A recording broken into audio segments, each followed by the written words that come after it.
And just to ask the skeptical question that I'm sure some of our viewers have, why should our American taxpayers support an industry that's already very profitable? Understanding what you say about the competitive challenges, you're still in business on behalf of your Mhm. stockholders, and you're doing pretty well by them. So folks would ask, why should we help you out? And more to the Mhm. point, I guess, what guardrails would you have in place to make sure that the money that you're receiving doesn't end up going to support stock buybacks or things that Mhm. make some rich folks even richer? Yeah. Well, one thing I'm happy to say is when I showed up as CEO, I just thanked my predecessor for doing stock buybacks because he did enough that I'm never going to do any. So take that off the table. And we've also, right, certainly speaking from the Intel lens, I took, went to Wall Street and said, hey, I'm taking the free cash flow of the company negative, for the first time in over 3 decades. We just put it on the table for us.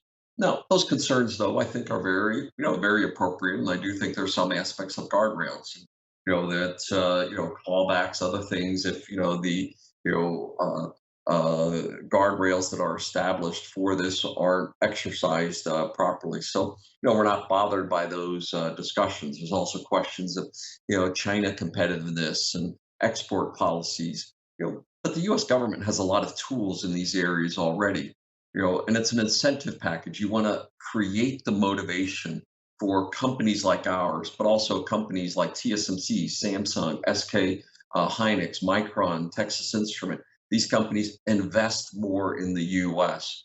The fact that we've gone from almost 50% of this industry to 20 to 12% of this industry over 30 years, it's broken.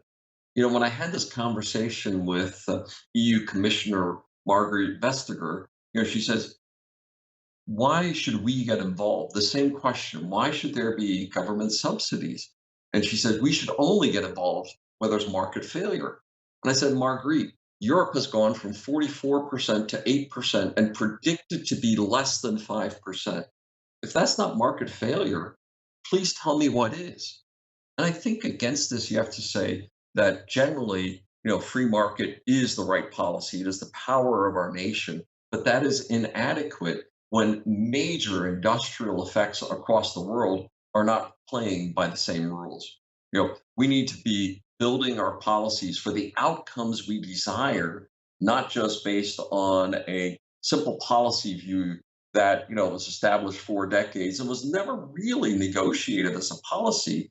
It was viewed as an essence of an open market consideration.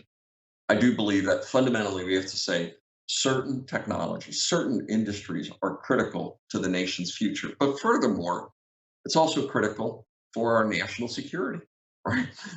Hey, how many F-35s can we put in the air when we depend on foreign chips as well? This matters, but also the economic implications of this. Why did we let so many manufacturing industries, the job creation?